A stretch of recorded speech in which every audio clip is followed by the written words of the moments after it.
Assalamualaikum warahmatullahi wabarakatuh.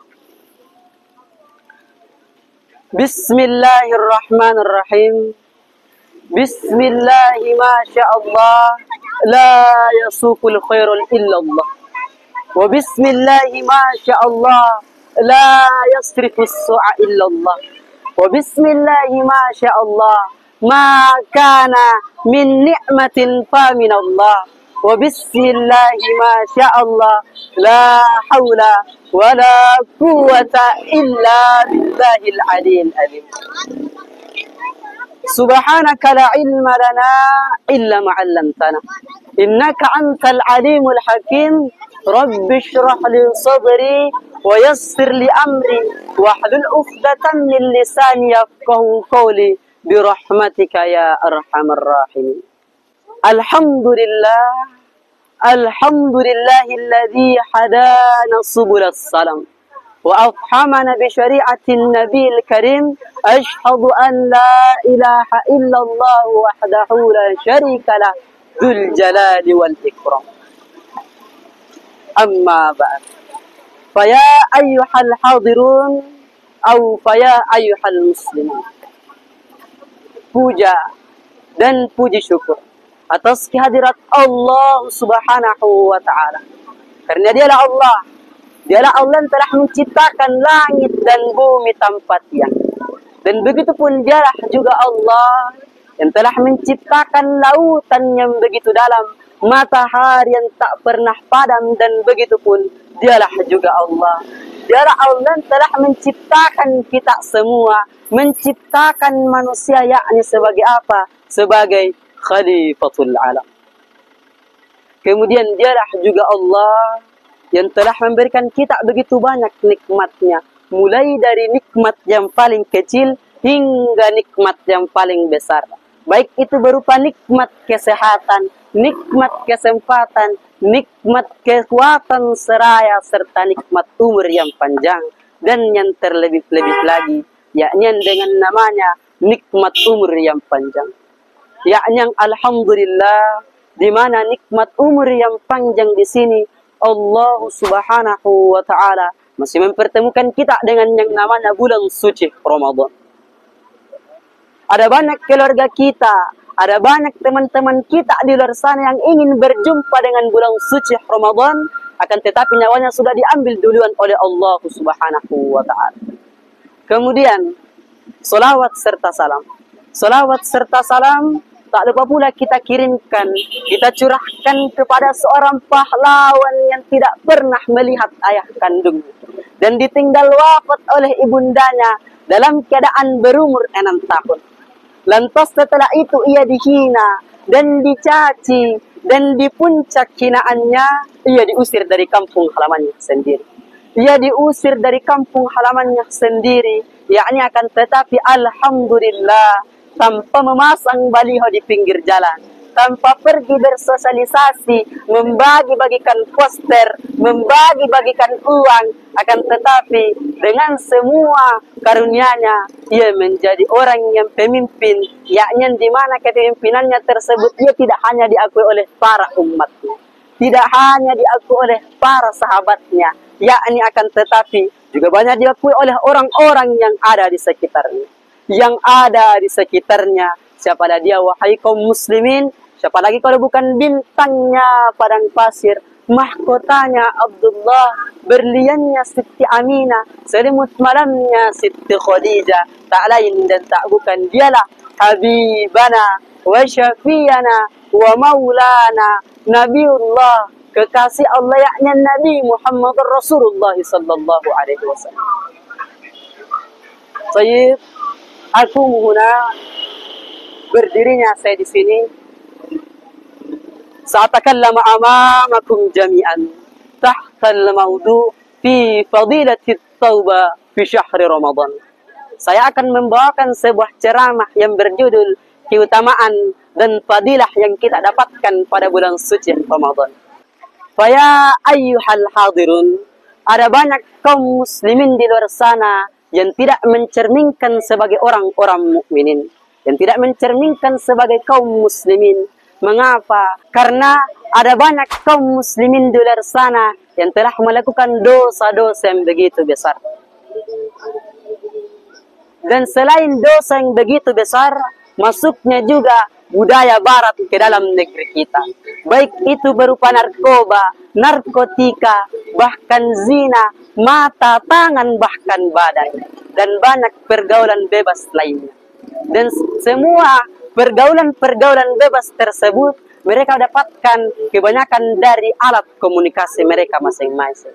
Baik itu berupa laptop, HP, komputer, bahkan iPhone yang punya. Dan kemudian di dalam alat komunikasi mereka masing-masing, mereka mengakses situs-situs yang tidak masuk dalam akal kita.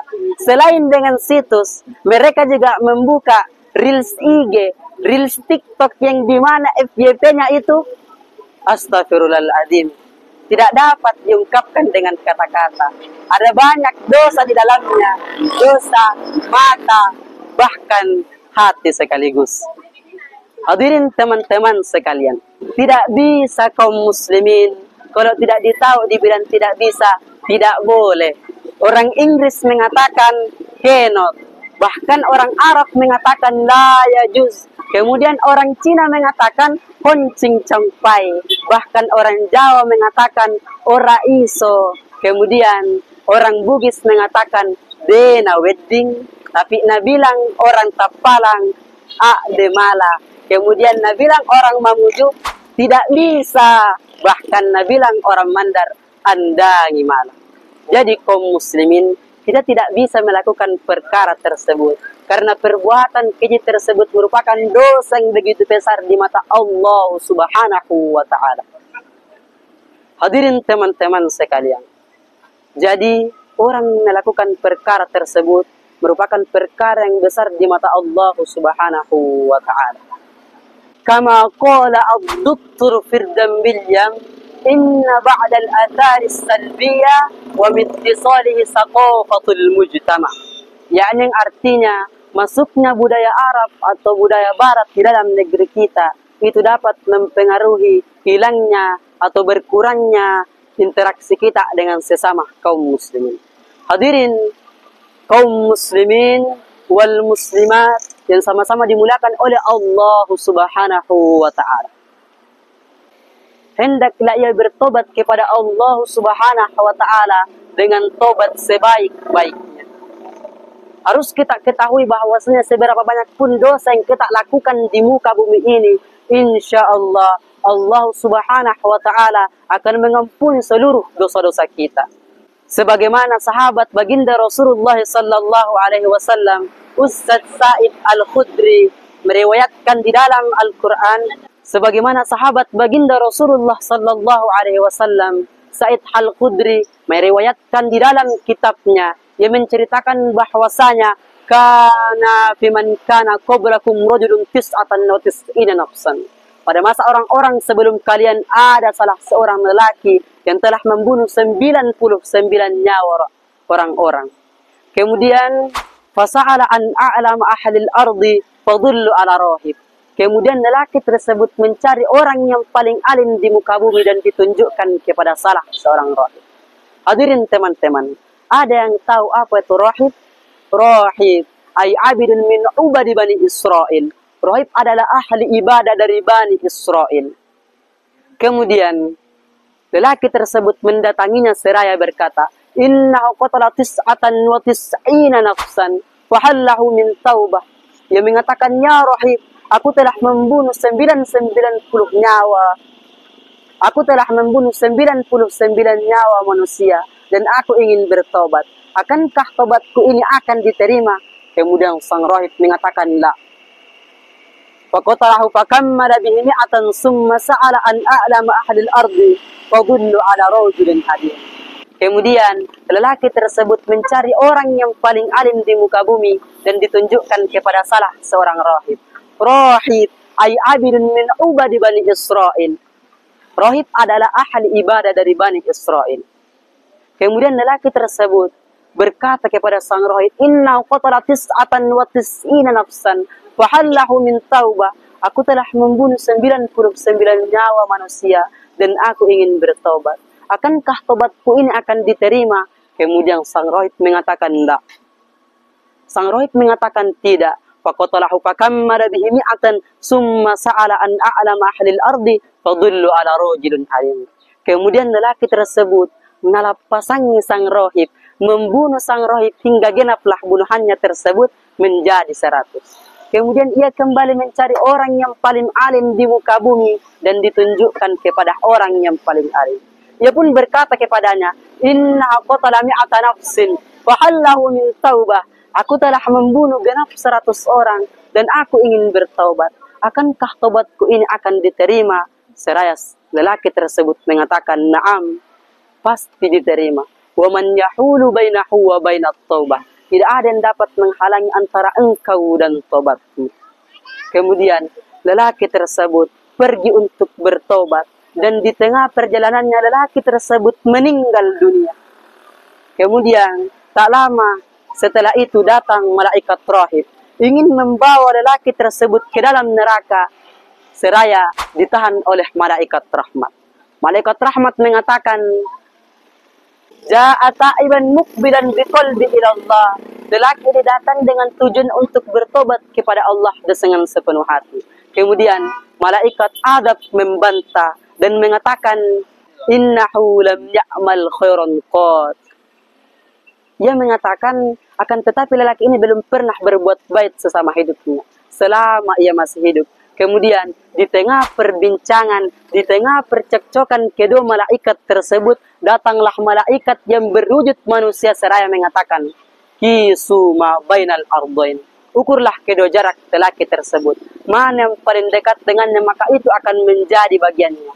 Mereka pun mengukurnya dan mendapati lelaki tersebut lebih dekat dengan tempat tujuannya, yakni bertobat kepada Allah Subhanahu wa ta'ala. Kemudian malaikat rahmat mengambil lelaki tersebut seraya membawanya ke dalam surga.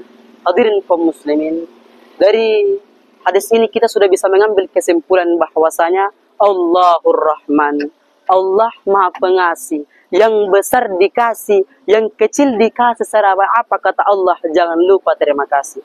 Wa Allahur Rahim, dia pun Allah yang Maha Penyayang, yang besar disayang, yang kecil disayang seraya apa kata Allah, jangan lupa sembahyang. Wa Allahul Ghafur, dan kemudian dialah juga Allah yang Maha Pengampun. Kita sudah mengetahui bahwa lelaki tersebut telah membunuh 9 bahkan 100 nyawa manusia, akan tetapi selagi ada niat untuk bertaubat, Allah Subhanahu wa ta'ala akan mengampuni seluruh dosa-dosa kita. Hadirin kaum muslimin, jadi kesimpulan yang dapat kita ambil dari seluruh ceramah ini yakni adalah janganlah kita melakukan hal-hal yang dapat melakukan dosa yang begitu besar. Dan ketika kita melaksanakan dosa yang begitu besar, hendaklah kita bertobat kepada Allah Subhanahu wa ta'ala. Karena sesungguhnya Allahul Ghafur, Allah itu Maha Pengampun. Hadirin teman-teman sekalian, coba kita pikirkan baik-baik. Coba kita masukkan dalam hati kita. Ada banyak teman-teman kita, ada banyak keluarga kita di luar sana yang telah meninggal dunia dan tidak berjumpa dengan bulan suci Ramadan. Coba kita pikirkan, kita tidak tahu kapan kita akan meninggal dunia. Kita tidak tahu kapan malaikat akan mencabut nyawa kita. Bahkan kita tidak tahu seberapa lama mungkin kita akan hidup di muka bumi ini. Dan kita tidak tahu akankah kita akan berjumpa dengan Ramadan selanjutnya. Bisa jadi Ramadan kali ini adalah Ramadan yang terakhir bagi kita. Oleh karena itu, marilah kita memperbanyak amal ibadah kita kepada Allah Subhanahu wa ta'ala dengan cara bertaubat sepenuh hati, karena ini merupakan syahrut taubah, bulan taubat dalam bulan suci Ramadan. Hadirin teman-teman sekalian, inilah ceramah yang sempat saya bawakan pada malam hari ini. Lebih dan kurangnya mohon dimaafkan jikalau ada tutur kata atau kata-kata yang salah itu datangnya dari diri pribadi saya sendiri. Yakni akan tetapi jika ada kata-kata yang benar, itu datangnya dari Allah Subhanahu wa ta'ala. Akhirul kalam, wallahu muwaffiq ila ahwamit thariq, fastabiqul khairat. Assalamualaikum warahmatullahi wabarakatuh.